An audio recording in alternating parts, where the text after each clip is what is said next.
안녕하세요, 주가박입니다. 자, 오늘은 공인인증서 없이 간편 비밀번호와 지문 인증으로 빠르게 송금할 수 있는 간편 송금 서비스에 대해서 이야기해 볼까 합니다. 그러면 그 관련 기업들이 무엇이 있는지 먼저 한번 살펴봐야 되는데요. 지금 여기 화면을 보시면 키움증권 차트입니다. 이 키움증권은 토스라는 테크빈 서비스를 운영하는 비바리 퍼블릭한 회사와 제휴를 맺어서 간편 송금 서비스를 제공하고 있습니다. 그래서 토스에서 키움증권 계좌로 송금이 가능한데요. 여기서 방금 말씀드렸던 테크핀이 뭐냐라고 또 궁금해하실 분들이 계실 텐데요. 이 테크핀은 여러분이 알고 계시는 핀테크하고 같은 개념이다 라고 보시면 됩니다. 다시 말해서 여기 테크는 기술이고요. 그 다음에 여기 핀은 금융입니다. 여기도 마찬가지겠죠. 여기 P는 금융이고 그 다음에 여기 테크는 기술입니다.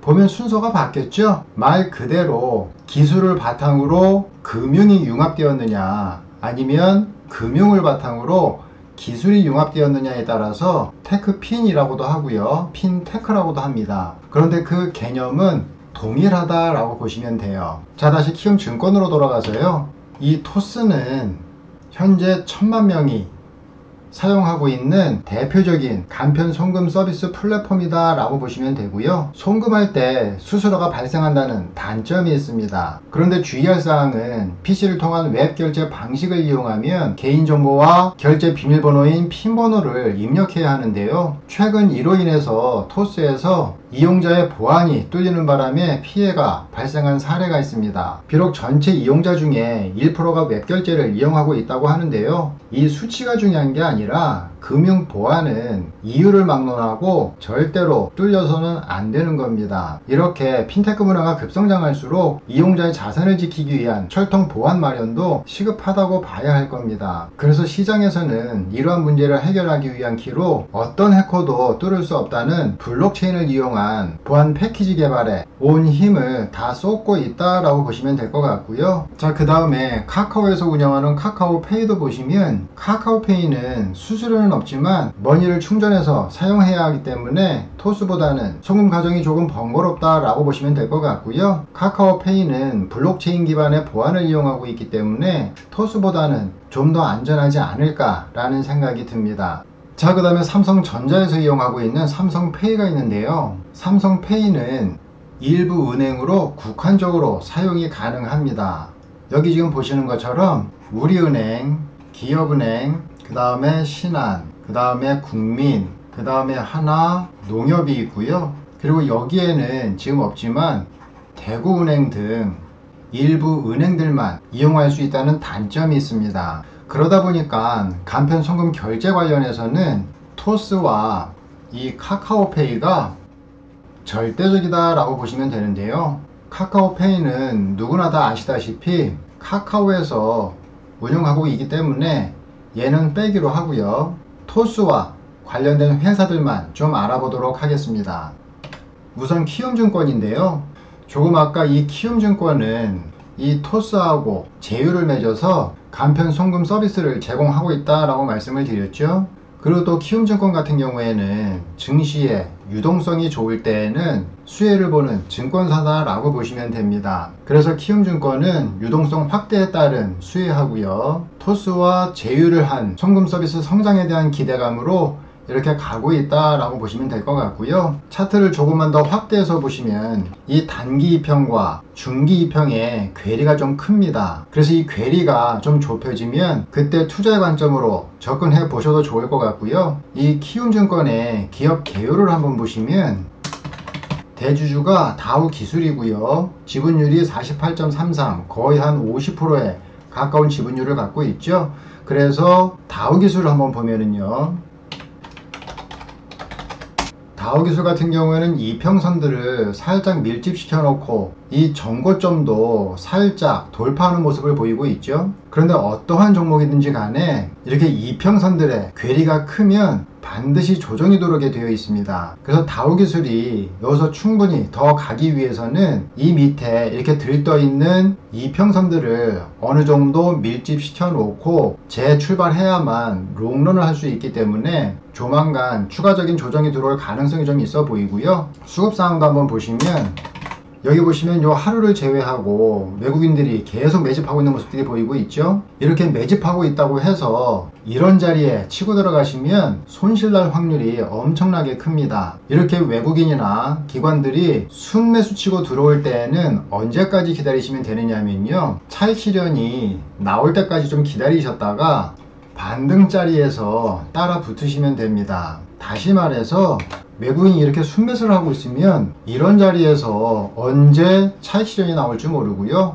만약에 여기서 차익 실현이 나오게 된다면 여기에서 진입한 여러분들은 물리는 수밖에 없습니다. 그래서 이 순매수가 최소 3일, 5일, 7일 또는 뭐 11일까지 매도가 나왔을 때 이 매도에 따른 조정폭을 보시고 따라 붙으시면 좋지 않을까라는 생각이 들고요. 이 다우기술의 기업 개요도 한번 보시면 다우데이터가 44.85%, 거의 45%에 가까운 지분율을 갖고 있죠. 자, 그래서 다우데이터도 한번 보셔야 되는데요.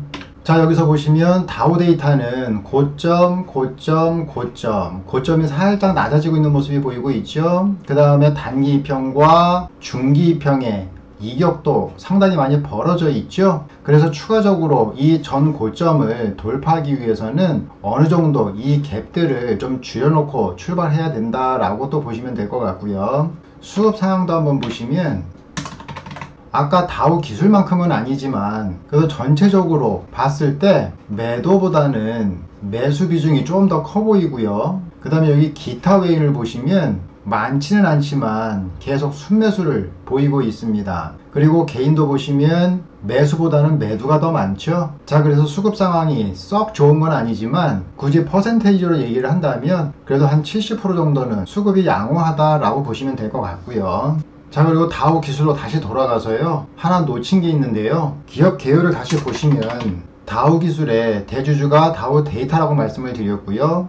그리고 다우 기술이 출자한 회사가 한국정보인증이라고 또 있습니다. 자, 그래서 한국정보인증도 한번 살펴보시면 한국정보인증은 조금 아까 보여드렸던 다우 데이터보다 고점을 좀 더 가파르게 낮추고 있는 모습들이 보이고 있죠. 그리고 이 종목 역시 단기 이평과 중기 이평의 괴리가 상당히 큽니다. 그래서 지금 차트상으로 봤을 때는 좀 더 조정이 들어올 가능성이 있어 보이고요. 그리고 이 정보 인증에 관련된 추가적인 정보는 결제 관련 보안 서비스에서 좀 더 설명드리도록 하겠습니다. 자, 이렇게 해서 토스와 관련된 기업 키움증권, 다우기술, 다우데이터, 한국정보인증이 있고요. 그리고 카카오페이 관련해서는 카카오도 있는데요. 이것은 카카오 결제 서비스에서 한번 설명을 드렸기 때문에 여기서는 빼도록 하겠습니다. 이 이외에도 하나금융하고 SK가 만든 핑크가 있고요. 그리고 국민은행이 만든 리브, 우리은행의 위브페이, 하나은행의 하나엔월렛, 새마을금고의 MG상상뱅크,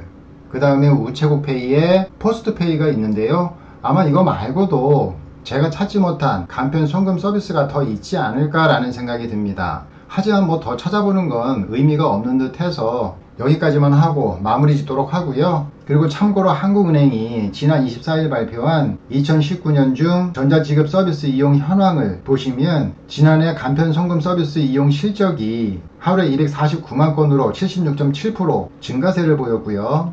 금액으로는 2346억으로 124.4% 증가한 모습을 보였습니다. 이 모든 서비스가 시장 점유율이 제일 높은 토스하고 카카오페이를 중심으로 대폭 늘어났다라고 보시면 될 것 같고요. 전자금융업체에서 하루에 이용하는 건수도 보시면 230만 건으로 76.4% 증가세를 보였고요. 이용 금액은 2184억으로 122.4% 증가세를 보였습니다. 그리고 앞으로도 비대면 언택트 문화에 접어들어서 그 증가세는 이어가지 않을까라는 생각이 드는데요. 그래서 꾸준한 관심이 필요한 종목들이지 않나 라는 생각이 듭니다. 그리고 지금 주식 투자가 처음이신 분들은 지금 내가 뭘 투자해야 할지 모르겠으면 잘 나가는 기업을 주변 생활 속에서 한번 찾아보시고요. 우리가 흔히 지나가는 소리로 이야기를 하죠. 야, 저 회사 대박 나겠다라고. 그럼 부러만 말고 그 회사의 주식을 사서 가지고 계시면 됩니다. 이것이 생활 속의 지혜이고 생활 속의 재테크인데요. 과거 미래에셋의 초기 멤버였고 지금은 에셋플러스 자산운용사의 회장인 강방천 씨가 한 말이기도 합니다. 아무튼 오늘 제가 준비한 건 여기까지이고요. 이 영상도 도움이 되셨으면 구독과 좋아요 부탁드리겠습니다.